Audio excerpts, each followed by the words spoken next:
قرآن کریم کی فضیلت و اہمیت۔ الحمدللہ رب العالمین والصلاة والسلام علی رسولہ الامین وبعد۔ معزز ناظرین، آج کے اس درس میں آپ کا خیر مقدم ہے۔ اللہ تبارک و تعالیٰ کی آخری نازل کردہ کتاب قرآن حکیم کے بارے میں ہم گفتگو کریں گے۔ ہم گفتگو کریں گے کہ قرآن کریم کیا ہے، اس کتاب کا بقیہ دوسری آسمانی کتابوں سے مقابلہ کیا ہے، ان کے مقابلے میں اس کتاب کی اہمیت و فضیلت اور خصوصیت کیا ہے، اس کتاب کے سیکھنے سکھانے کی اہمیت و فضیلت کیا ہے، اس کتاب کی تلاوت کی فضیلت کیا ہے، اور اس کتاب کی تلاوت کے آداب کیا ہیں، ہم ان تمام گوشوں پہ گفتگو کریں گے۔ قرآن کریم اللہ تبارک و تعالیٰ کا نازل کردہ آخری کلام ہے، اللہ تبارک و تعالیٰ کی آخری کتاب ہے۔ اللہ تبارک و تعالیٰ نے رسول پاک صلی اللہ تعالیٰ علیہ وسلم کے اوپر جبریل امین علیہ السلام کے توسط سے اس کتاب کو اتارا ہے تاکہ انس و جن اپنی ہدایت کا سامان پائیں۔ یہ روشنی ہے، ہدایت ہے تا قیامت۔ ہم اللہ تبارک و تعالیٰ کی اس آخری کتاب سے ہدایت اور روشنی پاتے رہیں گے۔ اللہ تبارک و تعالیٰ نے اسی لیے اس کتاب کو نازل کیا ہے۔ یہ 30 پاروں پہ محیط ہے اور اس کے اندر 114 صورتیں پائی جاتی ہیں، 6000 سے زیادہ آیتیں ہیں اس کے اندر، جن میں غور کرنے والوں کے لیے بڑی نشانیاں ہیں۔ یہ سورۃ الفاتحہ سے شروع ہو کر سورۃ الناس پہ ختم ہوتی ہے۔ اس کے نزول کا آغاز بابرکت مہینہ رمضان میں ہوا، شب قدر میں ہوا۔ اللہ تبارک و تعالیٰ کا فرمان، اقرأ بسم ربک الذی خلق خلق الانسان من علق اقرأ وربک الاکرم الذی علم بالقلم علم الانسان ما لم یعلم۔ ان 5 آیتوں کے ذریعے اس قرآن حکیم کے نزول کی شروعات ہوئی۔ اس کتاب کا بقیہ دوسری کتابوں سے کیا مقابلہ ہے، دوسری آسمانی کتابوں سے، ان کتابوں سے جنہیں اللہ تبارک و تعالیٰ نے نازل کیا، تورات سے، زبور سے، انجیل سے، ان کتابوں سے جب ہم مقابلہ کرتے ہیں، ملا کر دیکھتے ہیں تو ہمیں اللہ تبارک و تعالیٰ کی آیت یاد آتی ہے، اِنَّا نَحْنُ نَزَّلْنَا الذِّكْرَ وَإِنَّا لَهُ لَحَافِظُونَ۔ ہم نے ہی اس قرآن کریم کو، اس ذکر کو اتارا ہے اور ہم ہی اس کی حفاظت کرنے والے ہیں۔ اللہ تبارک و تعالیٰ نے ان تمام کتابوں کی حفاظت کی ذمہ داری نہیں لی، لیکن اللہ تبارک و تعالیٰ نے اس قرآن کریم کو اس خصوصیت سے نوازا کہ اس کی حفاظت کی ذمہ داری خود اللہ تبارک و تعالیٰ نے لے لی۔ چنانچہ یہ کتاب جیسی اللہ پاک نے اتاری تھی ہو بہو ویسے ہی اب تک محفوظ ہے اور تا صبح قیامت محفوظ رہے گی۔ اس کے اندر کوئی تبدیلی، کوئی تحریف ممکن ہی نہیں۔ دوسری کتابوں کے مقابلے میں اس کی ایک اہم دوسری بڑی خصوصیت یہ ہے کہ یہ دوسری کتابوں کو منسوخ کرنے والی کتاب ہے۔ یہ رہتی دنیا تک کے لیے ہے، ہر زمانے اور ہر جگہ کے لیے ہے۔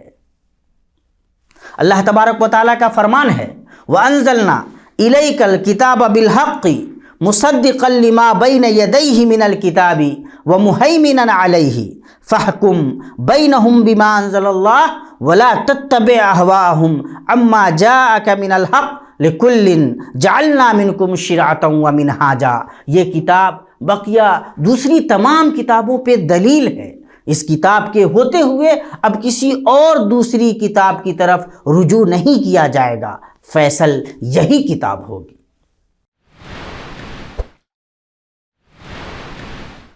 قرآن کریم کے پڑھنے کی کیا اہمیت ہے، سیکھنے اور سکھانے کی کیا اہمیت ہے، اس حدیث سے ہم میں سے ہر مسلمان واقف ہوں گے کہ اللہ کے نبی صلی اللہ تعالیٰ علیہ وسلم نے فرمایا خیرکم من تعلم القرآن وعلمہ، تم میں سب سے اچھا وہ ہے جو قرآن کریم سیکھے اور سکھلائے۔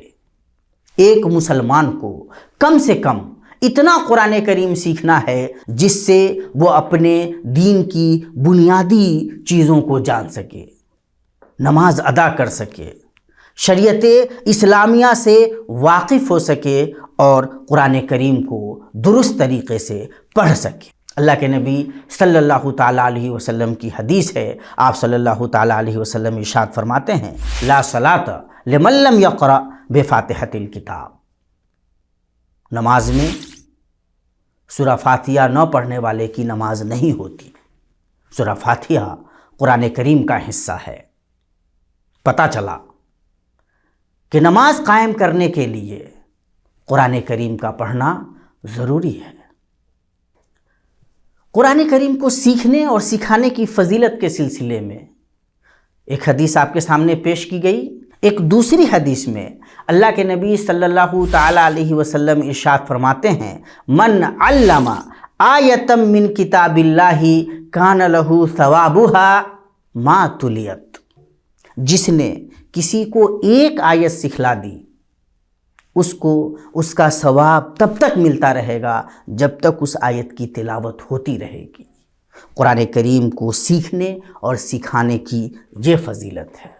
وہ حدیث بھی ہم میں سے زیادہ تر لوگوں کو معلوم ہوگی کہ اللہ کے نبی صلی اللہ تعالیٰ علیہ وسلم فرماتے ہیں کہ ایک آدمی اگر قرآن کریم پڑھتا ہے اور پڑھنے کے معاملے میں اسے دشواری ہوتی ہے، پریشانی ہوتی ہے، اور اس پریشانی کے باوجود وہ پڑھتا ہے تو اس کا اجر بڑھ جاتا ہے۔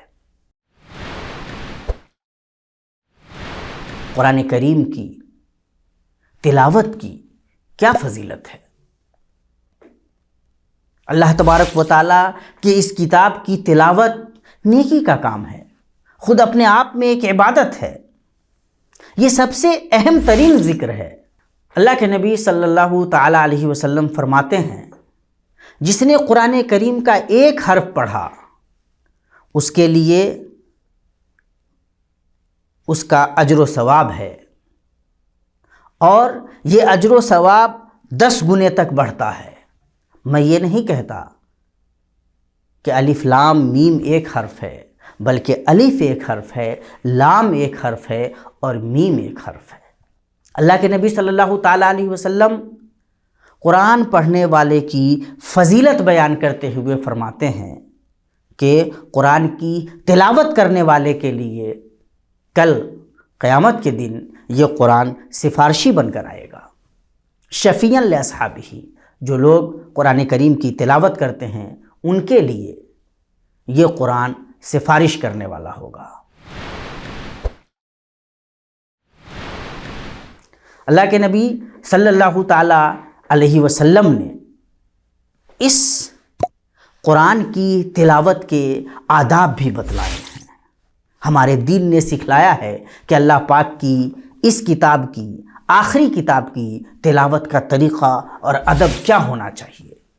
ہم جب تلاوت کرنے کا ارادہ کر رہے ہوں تو ہمیں دیکھنا چاہیے کہ ہم پاک ہیں یا نہیں ہیں، ہمیں باوضو ہونا چاہیے، ہمارے کپڑے صاف ہونے چاہیے، ہمیں صحیح جگہ کا انتخاب کرنا چاہیے، ہمیں چاہیے کہ ہم قبلہ رخ ہو جائیں، ہمیں اعوذ باللہ من الشیطان الرجیم پڑھ کر تلاوت کی شروعات کرنی چاہیے، ہمیں جس مصحف کی ہم تلاوت کر رہے ہیں اس کے ساتھ ادب بجا لانا چاہیے، اس کا احترام کرنا چاہیے، اس کو جہاں تہاں نہیں رکھ دینا چاہیے، اس کے ساتھ ہمارا برتاؤ ایسا ہونا چاہیے جس سے لگے کہ ہم اس کتاب کو، اس مصحف کو احترام دے رہے ہیں، اس کے اوپر کسی اور دوسری کتاب کو ہمیں نہیں رکھنا چاہیے۔ قرآن کریم کی جہاں تلاوت ہو رہی ہو اس مجلس کو اہمیت دینی چاہیے۔ قرآن کریم کی تلاوت کرتے ہوئے ادھر ادھر کی بات نہیں کرنی چاہیے۔ جب ہم قرآن کریم کی تلاوت کر رہے ہوں تو ہمیں آیتوں پہ غور کرنا چاہیے، دیکھنا چاہیے کہ ہمارا رب ہم سے کیا کہہ رہا ہے، اور رب کے فرمان کے مطابق زندگی گزارنے کا عہد کرنا چاہیے۔ قرآن کریم کی تلاوت کرتے ہوئے کوشش کرنی چاہیے کہ ہماری آواز اچھی ہو۔ اللہ تبارک و تعالیٰ سے دعا ہے کہ اللہ تبارک و تعالیٰ ہمیں ان سچی اچھی باتوں پہ عمل کرنے کی توفیق عطا فرمائے۔ قرآن کریم کا جو مقام ہے وہ ہمارے دلوں میں اللہ تبارک و تعالیٰ ڈال دے، اور جب ہم قرآن کریم کو پڑھ رہے ہوں تو ہم یاد رکھیں کہ یہ اللہ تبارک و تعالیٰ کی آخری کتاب ہماری ہدایت کے لیے ہے، تاریکی میں روشنی ہے، دستور زندگی ہے، اور یہیں سے ساری فلاح و کامرانی جڑی ہوئی ہے۔ اقول قولی ھذا واستغفر اللہ لی ولکم ولسائر المسلمین فاستغفروہ انہ ھو الغفور الرحیم۔ والسلام علیکم ورحمۃ اللہ وبرکاتہ۔